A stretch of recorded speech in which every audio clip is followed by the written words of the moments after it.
Today, I want to talk a little bit about what it's like to be a queer entrepreneur. So, as a queer entrepreneur who is working with queer entrepreneurs all the time, and that's my mission in life is to help queer entrepreneurs, I'm often asked, a lot of times by straight people, but I'm often asked what being queer has to do with business, what it has to do with work, why we specifically are looking to help queer people, and why don't we help straight people, and all that stuff. So, I thought I'd just take a second to address that head on. If nothing else, it'll give me a good little link video to post to response to all the troll comments I get in my ads asking why I hate straight people. I don't, by the way. I love you, straight people. You're great. But I want to help queer people, and here's why. So let me talk a little bit about the experience of a queer entrepreneur.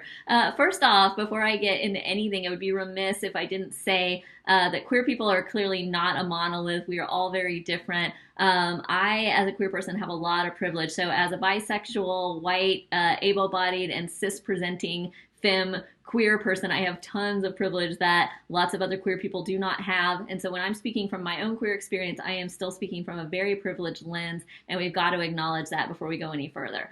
Having said that, I still spent lots and lots of time in the closet about my sexuality, about my confusion around my gender identity, about being polyamorous. And it was largely because when I worked for other people, I didn't want those things to be the topic of the conversation. I wanted my work to be the topic of the conversation, and I was concerned that if I brought any of those things up or was out about those things at work, that it would then be about that, or it would be a referendum on other queer people, other polyamorous people, or whatever, and that I wouldn't be seen as an individual. And then obviously, as somebody that was assigned female at birth, presenting as a woman, you're just layering on there that has its own set of problems. And so I was always very nervous about that. As I work with other queer entrepreneurs now as clients, or I talk to prospective clients, it's really interesting to see how the different queer experiences intersect with people's work life, with their business life, and how this stuff really comes up and comes to play. Like for a lot of people, especially people who weren't necessarily accepted by their families growing up, or even as adults, it can really start to layer on as a type of perfectionism that comes up because they feel like they've already screwed up in a way or disappointed everybody in a way, and they don't feel like they're able to, they don't want to disappoint anybody any further. So it's really, really sad. And that perfectionism can really block business outcomes because we know as entrepreneurs, we can't be afraid to fail. We have to be ready to kind of charge forward and do whatever and screw up and get back up. And so that can be really, really heavy when people think of themselves like, oh, I'm already a screw up, in this certain way. And now I can't do anything else wrong. So it can really, really hold people back.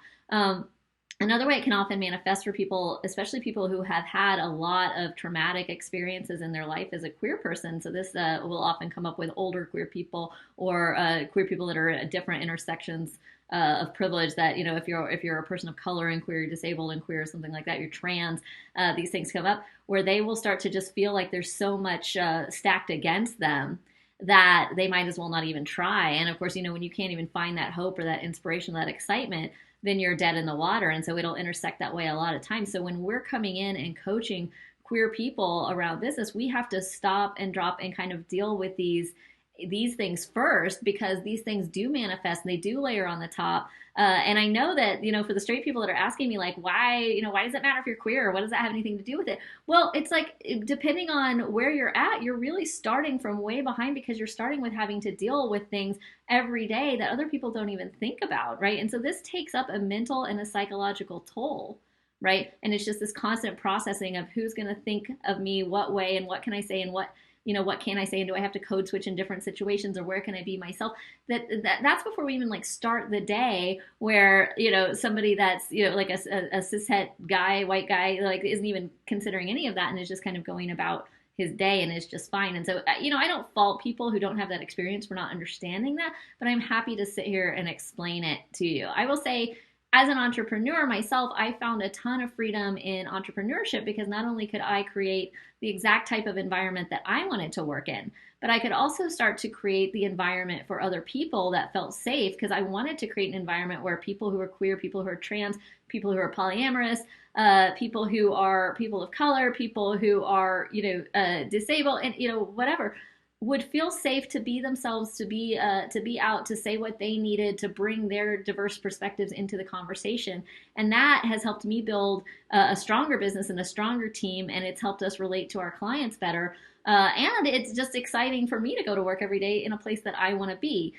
So it's been my mission in life, especially these past few years, been very, very focused on helping other queer people start businesses, because I want as many people as possible to find that type of freedom. You know, when you're in a place where you can't expect to necessarily be given everything, right? Like, we're not going to be given the titles, we're not going to be given the paycheck, we're not going to be given the responsibility. You're always looked at with suspicion or always looked at as less than. It's very liberating to be able to become an entrepreneur, start your own thing, and go get it for yourself, where you're not having to wait for permission for anybody or waiting for anyone else that doesn't necessarily understand you or understand your life to deem you worthy of having these things. You can go and get them for yourself. And some of the coolest queer entrepreneurs that I know and I work with are working on businesses, not all of them, but some of them for queer people, right? Because again, you've got this perspective where you can come in and you can provide a product or a service for folks who need it, and you can start to understand that need from the community that you're in a way that somebody who's not a member of that community is not really going to understand that need. And so you're actually able to meet that need better, create better products, create better services that help people, because you're coming from a perspective where you're able to do that, or even see that the need exists. So I think that's super cool. And that's why I work with queer entrepreneurs. That's why I love y'all.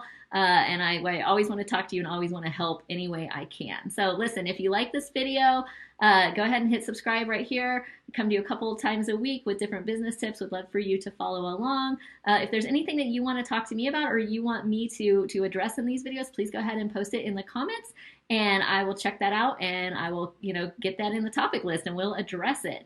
I also have something new for you guys. There is a training now, a link in the description if you want to check that out and below.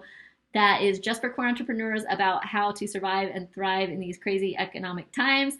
Would love for you to listen to that and let me know what you think. And as always, I know you can do it. Get out there, let it shine, and we'll talk to you next time.